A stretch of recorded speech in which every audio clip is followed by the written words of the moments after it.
সবাই মেয়ে। এখানে আমাদের দলে 10 জন আছে। এখানে প্রতি বছর হয় আর কি, আগামীর বছর এবারে হোক দিবস, এই নারী দিবসের প্রতি বছর হোক।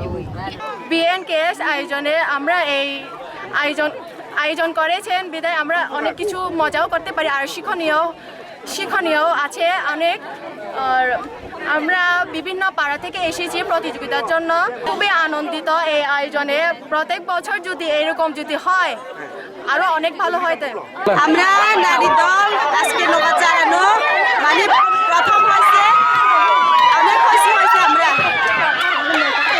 আমরা ওই নৌকা প্রতিযোগিতাতে আছি বিভিন্ন দলের, ওটা নীল দল, সবুজ দল, হলুদ, তারপরে লাল, 4 দলে আমরা নারী দিবসের নৌকা বেসে প্রতিযোগিতা আসছি। আমরা গত বছরে ছিল নৌকার প্রতিযোগিতা, এবছরও থাকে আর কি, আরো বছরে থাকলে সুবিধা হবে আর কি। বাংলার আবহমান একটা ঐতিহ্যের সঙ্গী, এখানে একটু ভিন্ন মাত্রায় নারীরা অংশগ্রহণ করতেছে। তো এখানে আমরা যেহেতু নারীর সমাজোন্নয়ন নিয়ে সরকার বিভিন্নভাবে কাজ করতেছে, আমরাও এখানে আসছি তাদের যে এই অনুষ্ঠানের সর্বোচ্চ নিরাপত্তা প্রদান করার জন্য, এবং নারীরা যাতে এগিয়ে যায় আমরাও তাদের সাথে আছি। আমাদের পক্ষ থেকে তাদেরকে সর্বোচ্চ উৎসাহ প্রদান করতেছি। জেনেক্সে শিফট করো, লাইফকে লিফট করো। আমি 100 মিটার প্রতিযোগিতা ফার্স্ট হয়েছি, অনেক ভালো লাগতেছে। খেলাতে অংশগ্রহণ করে অনেক ভালো লাগতেছে, প্রথম হয়েছে, অনেক খুশি লাগতেছে। আজকে নৌকার প্রতিযোগিতা করতেছি, আমরা খুবই আনন্দিত। আজকে আসলে সবাই সাথে মিলেমিশে প্রতিযোগিতা করার জন্য আমরা খুব অনেক খুশি। আর শেষে কারা জিতে পরে দেখা যাবে। এটা আয়োজন করার উদ্দেশ্য হচ্ছে আমরা বলছি সমতা, ন্যায্যতা এবং নারীদের যে ইকুয়ালিটি কথা বলছি, এখান থেকে আমরা দেখাতে চাই আমাদের আদিবাসী নারীরা কোনো অংশে কম নয়। আমরা যদি তাদেরকে আমাদের দৃষ্টিভঙ্গি দিয়ে দেখি বা আমাদের দৃষ্টিভঙ্গি যদি পাল্টায়, তাহলে তারাও পারে আসলে পুরুষের মতো করে তারা বিভিন্ন প্রতিযোগিতায় অংশগ্রহণ করতে।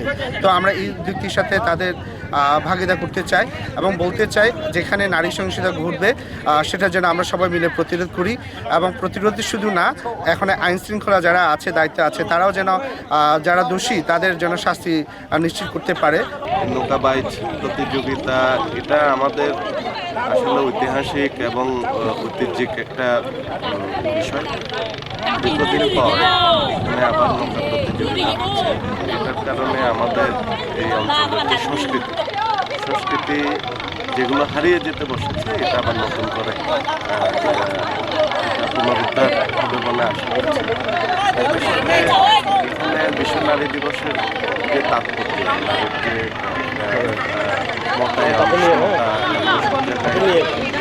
তাদের যে কাজের বিস্তার এবং নারীরাও যে প্রতিযোগিতায় দিতে পারে, এই নৌকাবাইজের মাধ্যমে এই জিনিসটা দেখিয়ে দেওয়া যাচ্ছে।